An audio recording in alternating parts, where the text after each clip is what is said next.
जय गुरुदेव। जय गुरुदेव नाम किसका, जय गुरुदेव नाम किसका, प्रभु का पावन नाम, प्रभु का पावन नाम। जय गुरुदेव। और देखो, अच्छा समय आएगा, लेकिन उसके बीच का ये समय खराब है। देखो, धार्मिक किताबों में लिखा हुआ है, जगन्नाथ दास की उड़िया किताब में लिखा है, अन्य सूर सागर में भी लिखा है, और आप समझ लो कि गुरु महाराज हमारे बराबर कहते रहे कि कलयुग में कलयुग जाएगा और कलयुग में सतयुग आएगा। तो कलयुग में सतयुग के आने का समय हो रहा है। अब एक गद्दी पर दो राजा नहीं बैठ सकते हैं, एक कुर्सी पर दो राजा नहीं बैठ सकते हैं। तो कलयुग जब जाएगा तभी सतयुग बैठेगा। तो कलयुग तो भगेगा देख करके, क्योंकि जबरदस्त पड़ेगा सतयुग। तो भगते हुए कलयुगी लोगों को, कलयुगी प्रेमियों को लेता जाएगा।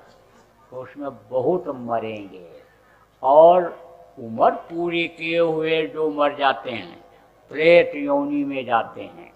प्रेतों का मुंह बहुत पतला होता है और पेट बहुत बड़ा होता है, इसलिए उनका पेट ही नहीं भरता है। भूखे रहते हैं हमेशा, तो परेशान रहते हैं, खुद परेशान रहते हैं और दूसरे को लग जाते हैं, उसको भी परेशान किए रहते हैं। एक घर में एक प्रेत अगर घुस जाए तो पूरे घर भर को परेशान किए रहता है। और जब ज़्यादा मरेंगे तो एक एक के ऊपर 10-10 प्रेत लगेंगे। तो बताओ, चैन की रोटी खा पाओगे कि चैन की नींद ले पाओगे? इसलिए प्रेत योनि से लोगों को बचाने के लिए अकाल मृत्यु से बचाओ, शाकाहारी सदाचारी लोगों को बनाओ, और उसके बाद में फिर तो अच्छा समय आ ही जाएगा।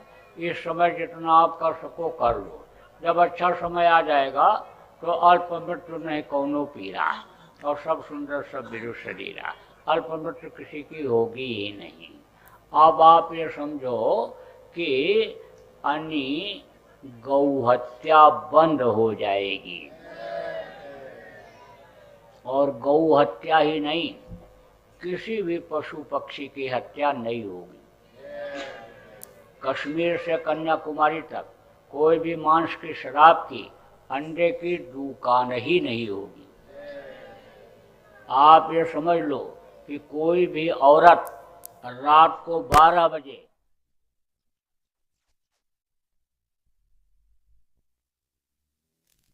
किसी की भी नीयत खराब होगी ही नहीं। भाव बदल जाएंगे, लोगों के विचार बदल जाएंगे।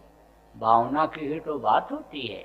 जवान भाई और जवान बहन एक ही चारपाई पर सोए रहते हैं, उनकी भावना अलग रहती है, और पति पत्नी की भावना अलग रहती है। तो भावना बदल जाएगी, विचार बदल जाएंगे, नीयत लोगों की दुरुस्त हो जाएगी, बरकत होने लगेगी। समय पर जाड़ा, समय पर गर्मी, समय पर बरसात होगी।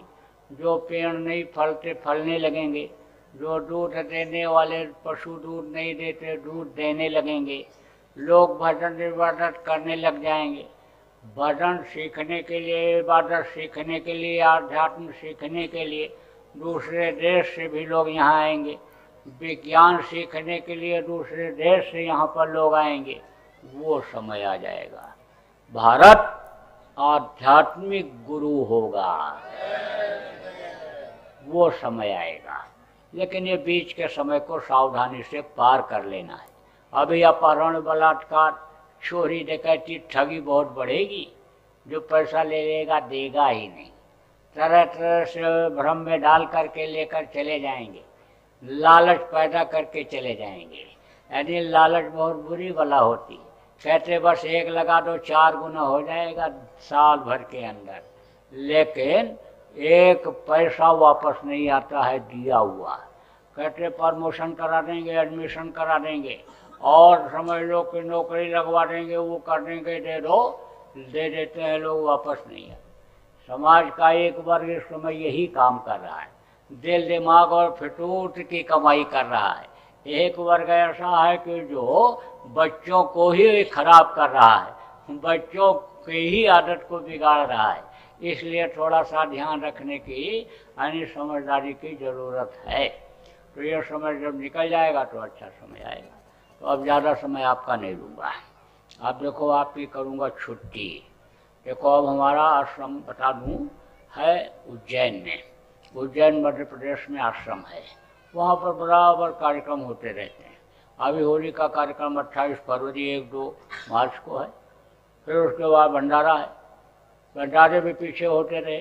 अभी 23 मई को पिछले साल भंडारा था। 1 लाख लोगों ने वहाँ पर शाकाहारी रहने का और लोगों को शाकाहारी बनाने का वर्ल्ड रिकॉर्ड बनाया। Golden book of world record में दर्ज हुआ है।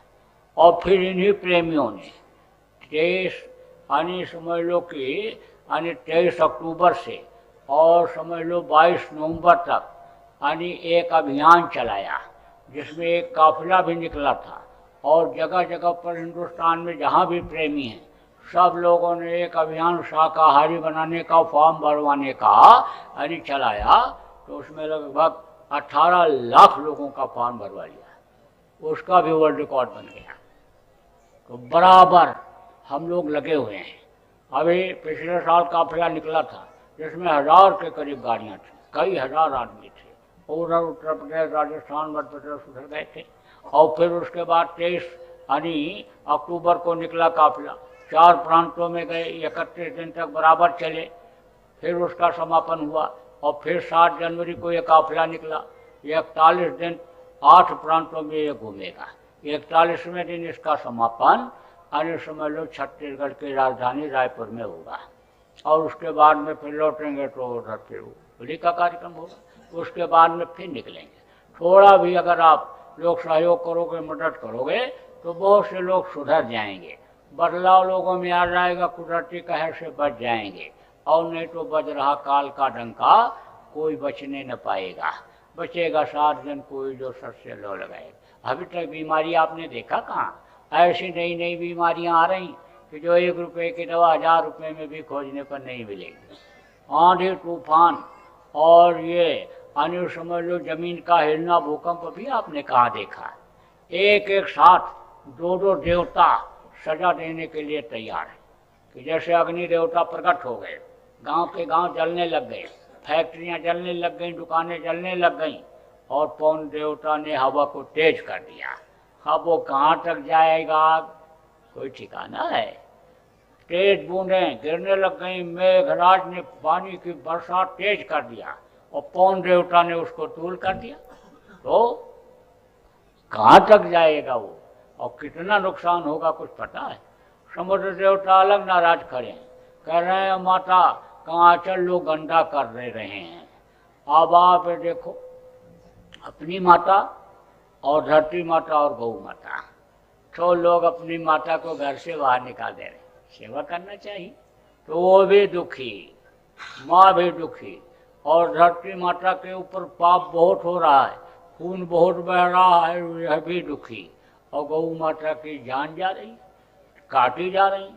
बताओ, जिसको माता कहो, जिसका दूध पियो, उसका मांस खाओ, ये उचित है? अरे कुदरत सजा देगी। और सजा जब कुदरत देती है, थप्पड़ लगाती है तो मुंह पीछे हो जाता है। जैसे राम ने लगाया 1 लाख पूर 1.25 लाख नाती, और रावण घर दिया न बाती। जैसे कृष्ण ने लगाया 18 दिन के अंदर 11 अक्षौणी सेना को खत्म करा दिया, यानी 56 करोड़ यदुवंशियों को 1 घंटे में खत्म करा दिया। ऐसे थप्पड़ कुदरत का लगता है। तो लपड़ थप्पड़ से बचने के लिए यानी इनकी जान बचाओ। तो अब आप ये समझो कि भूकंप आएगा, धरती हिलेगी, तरह तरह की तकलीफों के संकेत मिल रहे हैं।